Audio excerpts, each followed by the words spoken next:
indicar o senhor Jorge Messias. Bom dia a todos. O tempo é curto, eu vou tentar ser bastante objetivo e eu vou fazer 4 perguntas a Vossa Excelência. Primeiro, sobre a questão do 8 de janeiro.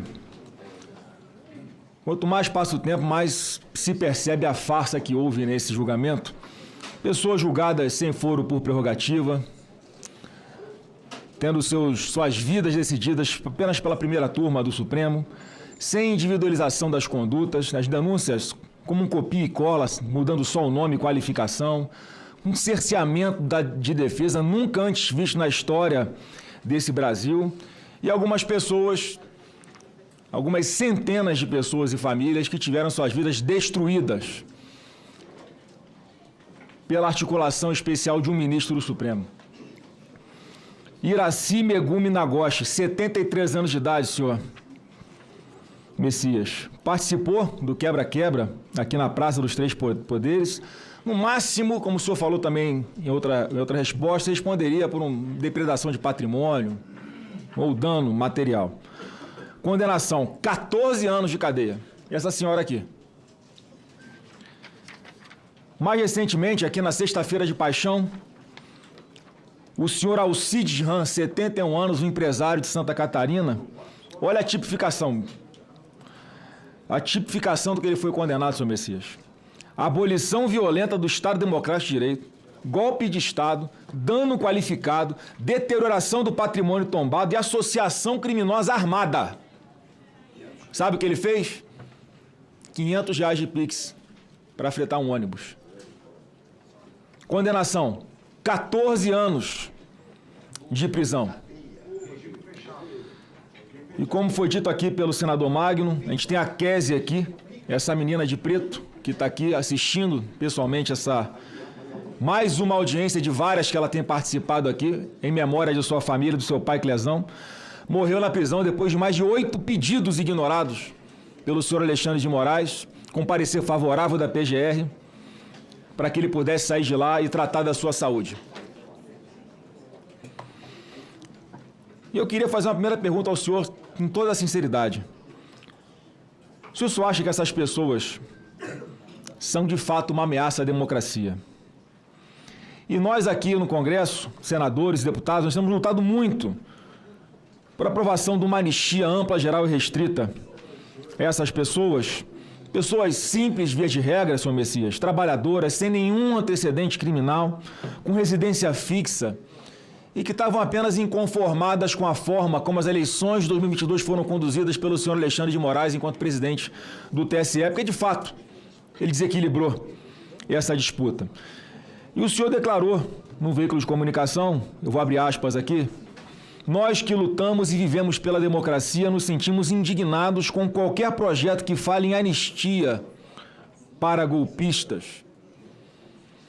Quando a Constituição é muito clara, já que o senhor aqui está se propondo a ser um seguidor da Constituição, submisso à sua letra, à letra do seu texto, se essa competência é exclusiva do Congresso Nacional ou se existe algum outro crime que não seja suscetível de anistia, à exceção daqueles 4 previstos na própria Constituição Federal.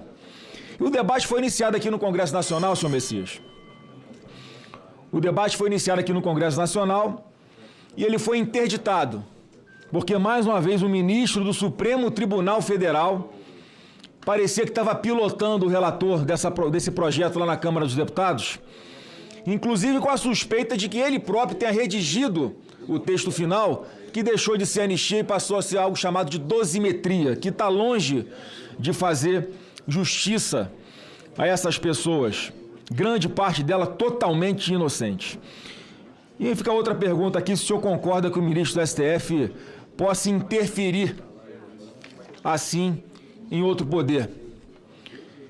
Inclusive, um senador declarou ontem, vou abrir aspas aqui, que a oposição precisa escolher entre derrubar o Messias para a indicação do Messias para o STF ou derrubar o veto da dosimetria, né? Ou seja, se o senhor não for aprovado, a ameaça é de que o governo vai trabalhar para manter o veto do PL da dosimetria. Eu queria saber se isso é verdade, se tem alguma correlação.